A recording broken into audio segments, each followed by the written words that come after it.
The disobedience of parents is such a sin, it is such a crime in the eye of Allah Tabaraka wa Ta'ala, that other sins, Allah Tabaraka wa Ta'ala sometimes delays the punishment.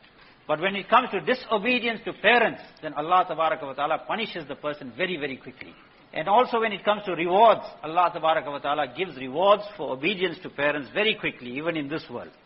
Blesses the person with long life, blesses him with barakat in his sustenance, and so many other blessings are given. Why?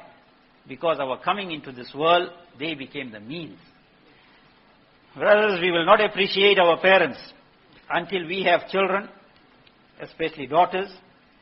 And when these daughters will be bringing up their children, 3, 4 children, 5, 6 children, and when we see our daughters spending whole night sometimes, because 3 children have got diarrhea, someone has got stomachache, someone has got headache, someone is sick and ill, washing this person, changing that one, then at that time we appreciate what our mothers must have gone through.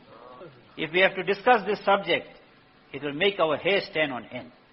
That how people are making football of their parents these days. Just because we've got some strength in our bodies, and when we become young and fit and healthy, that's the time the parents begin to get old and weak.